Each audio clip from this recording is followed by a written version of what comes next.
This past weekend at UFC 311, we saw a massive upset with the undefeated Payton Talbott getting 30-27 by veteran Raoni Barcelos. So this huge upset inspired me to look at the 10 biggest upsets in UFC history.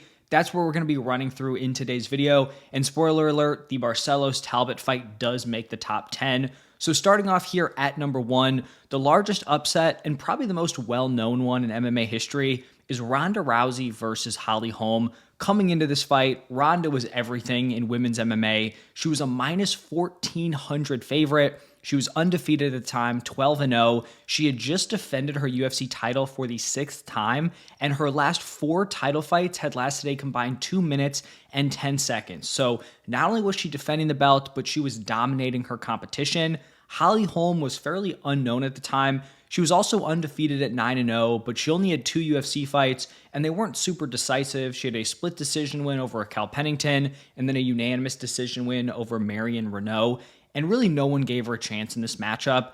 At the time, it was the largest attendance in UFC history, with over 56,000 fans in the arena, and also the 3rd highest selling non-Conor pay-per-view card in UFC history.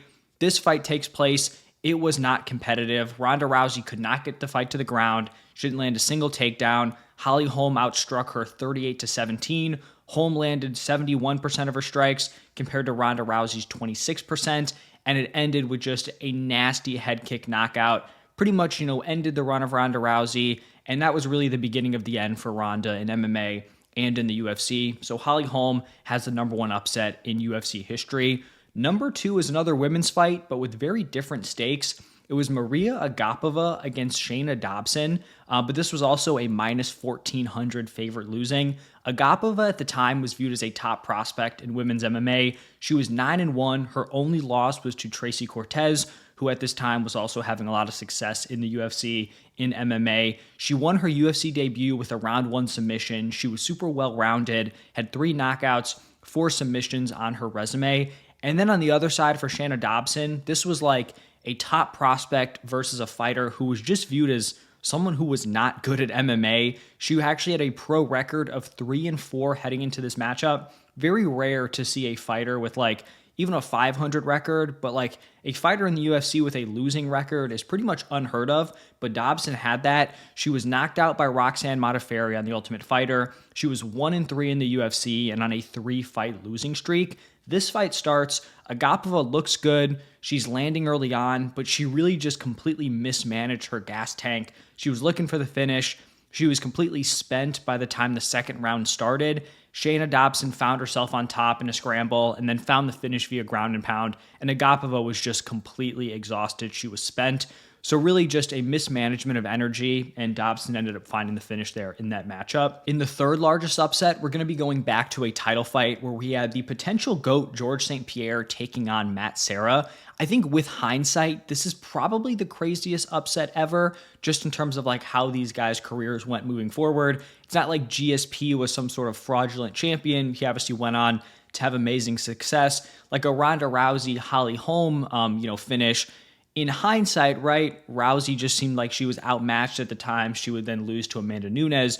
GSP, this does seem to be one of the flukiest wins. Obviously, it happened. Shout out to Matt Serra, but GSP was a 13-1 favorite. He was 13-1 heading into this matchup. His only loss at the time was to all-time great Matt Hughes. He was on a 5-fight UFC win streak. He had finishes over Sean Shirk, Frank Trigg, a decision win over BJ Penn, and he had just KO'd Matt Hughes to win the welterweight title. At the time, Matt Serra was a middling UFC fighter. He was 4-4 before he went on The Ultimate Fighter, which actually featured veterans, active UFC guys. So he's pretty much, a 500 guy, goes on The Ultimate Fighter, wins 3 straight to earn a shot at the title, and then he just completely shocked the world by KOing GSP in the first round.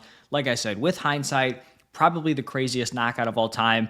GSP was viewed as someone who was going to run the division for a very long time, and he ultimately did, but it was not until he had this setback against Matt Serra. Now, number 4 is where we actually have the Payton Talbott-Raoni Barcelos fight. Talbott actually closed in this matchup as a minus 1150 favorite. He was 3-0 in the UFC, carried a ton of hype as a future title contender. I think where maybe Vegas and the people kind of got this one wrong was Raoni Barcelos was not some sort of bum. This was not an easy, clean matchup for Payton Talbott to go in and look amazing. Barcelos was 7-4 in the UFC.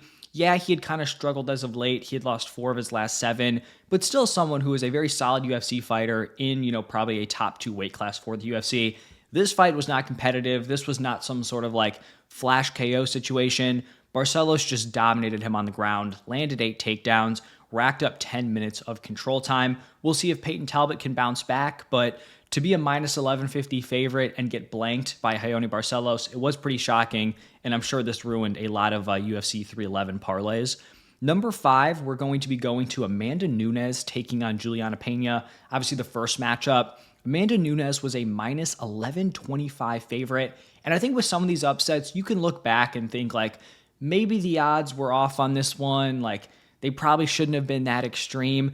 For this one, I don't really feel like that's the case. Nunes was and still is considered the GOAT of women's MMA. She was on a 12-fight win streak. She had won 9 straight title wins. And then you look on the other side with Julianna Pena. She was challenging for the belt, but she was only on a 1-fight win streak. She was 1-1 in her last 2. She was 2-2 in her last 4. And pretty much the only reason she got this title shot was that she talked her way into it. There was just no one with any hype in the weight class. She was speaking up, she was talking trash to Amanda Nunes. The UFC liked it, and they threw her into that opportunity. It was a fight that they could build at least a little bit. And she just went in. I mean, to pretty much everyone, it seemed like she was talking crazy about what she was going to do to Amanda Nunes. She went in there. She pretty much just outdogged her. She pushed the pace. She kind of goaded Nunes into just trading bombs back and forth. Nunes gassed herself out. Pena found the takedown and then sunk into rear naked choke in the second round. I know personally as a fan, this might be like the most shocking moment that I watched live. It just seemed like she had no chance heading into the fight, and she ended up finding the win. Obviously in the rematch, Amanda Nunes won pretty decisively, but you can't take away from the fact that Julianna Pena went in there in a fight she shouldn't really have had a chance in and just outdogged the women's GOAT. Now at number 6, this is probably the funniest example we have in this video. It's Dean Barry versus Mike Jackson. Now if you haven't heard of this upset, I wouldn't be too worried about it. This was just a very, odd situation here, an odd matchup between these two. So Dean Barry was fairly inexperienced as an MMA pro. He was only 4-1 in MMA, but he was a minus 1100 favorite against the 0-1 Mike Jackson. Yes, someone fighting in the UFC who has 0 wins on record. He actually picked up his first MMA win against CM Punk with that whole, situation in the UFC, but it was overturned because he tested positive for marijuana. So his official record here was 0-1, and then I guess like the 1-no contest there. And against the worst fighter on the roster, Dean Barry proceeded to go out and just commit 3 brutal fouls. I believe he kicked Mike Jackson in the cup multiple times, and then the fight just ended with a gruesome eye poke.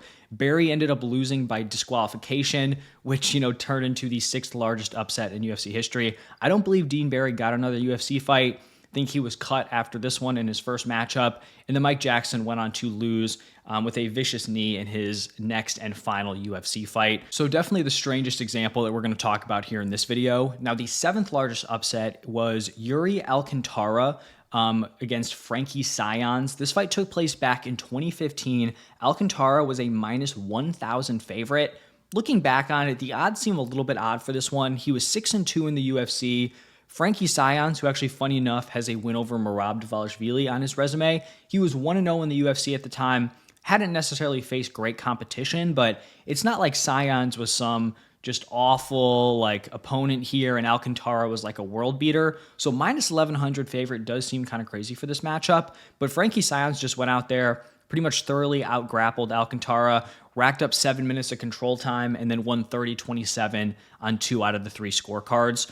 Another fight that's kind of just like a prelim matchup, Devonte Smith taking on Khama Worthy. At the time, Smith was viewed as a top prospect. He was a minus 1,000 favorite against the debuting Khama Worthy.